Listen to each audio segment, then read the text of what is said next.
Salut à tous, aujourd'hui nous allons parler de géopolitique africaine.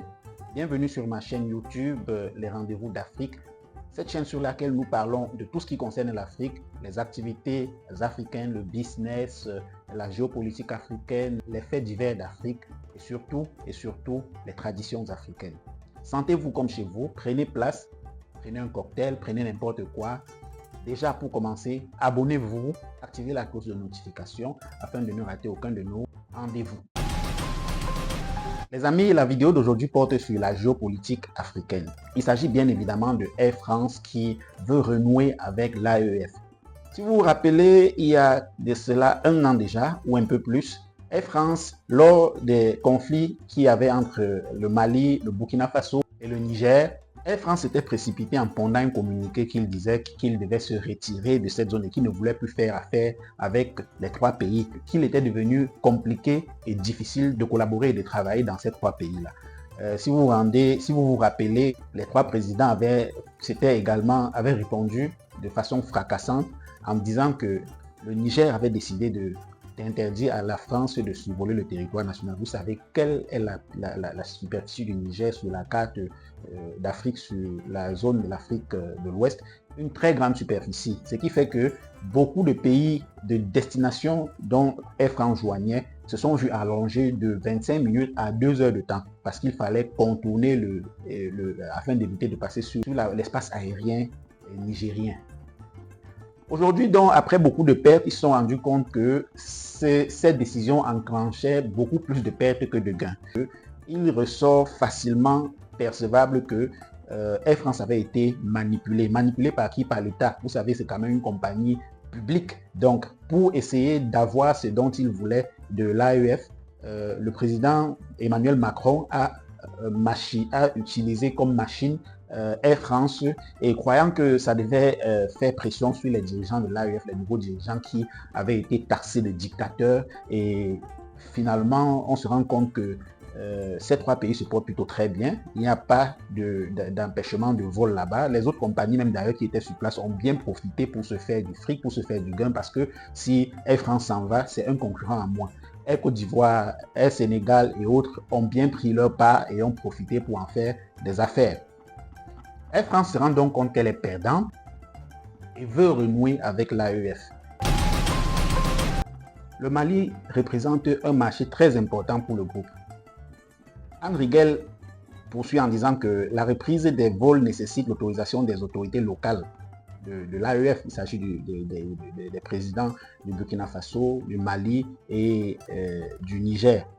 Air France souhaite également coopérer avec plusieurs compagnies aériennes africaines, notamment celles du Sénégal et de la Côte d'Ivoire, donc Air Sénégal et Air Côte d'Ivoire. Comme j'ai annoncé plus haut, les deux compagnies Air Sénégal et Air Côte d'Ivoire se sont vraiment sucrées pendant cette période-là, puisque Air France raflait la mise avec une grosse part une grosse part de clientèle qui ralliait l'Europe, et Air France était très privilégiée. Mais depuis qu'ils ont arrêté les affaires dans ces trois pays, Air Sénégal et Air Côte d'Ivoire ont vraiment eu de très bonnes parts du gâteau à partir de là. Donc depuis août 2023, aujourd'hui nous sommes à plus d'un an que les vols ont été stoppés.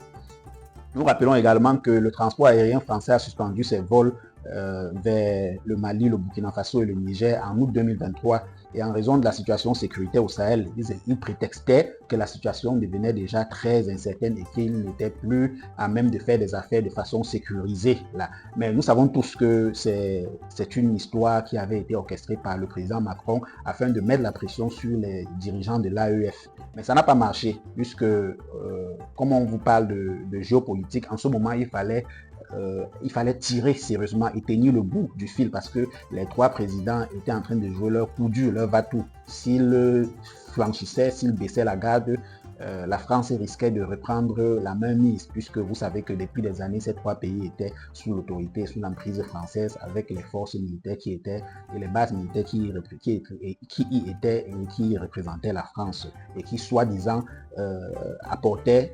essayaient d'apporter la sécurité au pays. Nous savons que cette sécurité n'a jamais eu lieu jusqu'à ce que les trois présidents, les trois militaires prennent le pouvoir de force par coup d'État, si on peut appeler ça comme ça, et qu'ils décident finalement de reprendre la sécurité de leur pays. En représailles, en octobre 2023, les autorités maliennes ont annoncé qu'elles annulaient l'autorisation de la reprise des vols. C'est-à-dire, dès qu'Air France a dit qu'elle annulait les vols sur le territoire malien, les autorités ont directement réagi en disant qu'elles aussi annulaient l'autorisation de reprise de vol. Donc, elles-mêmes, le même mois, le Burkina Faso aurait conditionné la reprise des vols au retrait des pays de la zone rouge. Vous savez, la France a vite fait de classer les trois pays zone rouge. Et la France a un grand aura dans le monde entier, c'est-à-dire que dès que la France classe zone rouge, les investisseurs, les grands hommes d'affaires et les grandes entreprises, les multinationales auront du doute, paniqueront pour venir s'installer là-bas. Et même certaines compagnies qui étaient déjà sur place vont se retirer parce que la France a déclaré zone rouge. La France n'est pas n'importe qui sur le plan géopolitique africain. Donc, le Burkina Faso a exigé que pour que la France reprenne avec Air France sur les territoires de l'AEF, du Burkina Faso particulièrement et en général de l'AEF, il devait falloir que la France retire d'abord de la zone rouge les trois pays. Et ce n'est que normal parce que comment vous voulez venir faire du business dans une zone, dans un pays où vous-même avez décrété qu'elle était zone rouge. Vous dites à tout le monde que c'est une zone rouge, mais finalement, c'est vous qui êtes en train de vouloir refaire les activités. Si ce n'est plus zone rouge, c'est normal que vous refassiez une communication dans les mêmes sillages et annonciez à toute l'opinion internationale que vous retirez les trois pays de l'AEF de la zone rouge et que vous autorisez désormais à vos entreprises françaises de s'y installer et de faire des affaires. C'est comme ça que ça marche, c'est ça la géopolitique. Hein? Vous me retirez quelque chose, je vous retire. Le principe de réciprocité internationale. Donc, vous me frappez, je vous frappe. C'est un peu ce qui se passe en Russie. Je frappe, vous frappez, je frappe, vous frappez, je frappe. Vous me coupez des vifs, je vous coupe des vifs. C'est un peu ça. Vous ne pouvez pas refuser à Air France de venir en Afrique, de venir dans la zone AEF, de continuer à faire le transport aérien, et parce que c'est une zone rouge. Zone rouge veut dire zone dangereuse, vous le savez très bien les amis. Donc, et après quelques temps, vous voulez revenir. Si vous voulez revenir, c'est normal, c'est clair, et ça veut tout simplement dire que la zone n'est plus rouge. Alors si la zone n'est plus rouge, retirez donc, faites un communiqué pareil qui dit que la zone n'est plus classée rouge pour la France. Il faut rappeler aussi que pour ce qui est des autorités nigériennes, fin septembre 2023, ils ont interdit le survol de la compagnie Air France sur le territoire nigérien.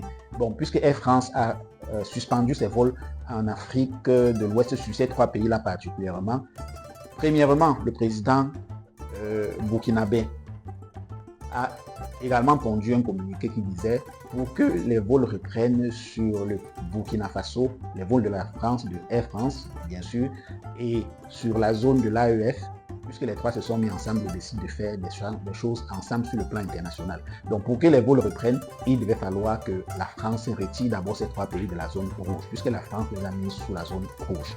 Ça, c'est la réaction du Burkina Faso.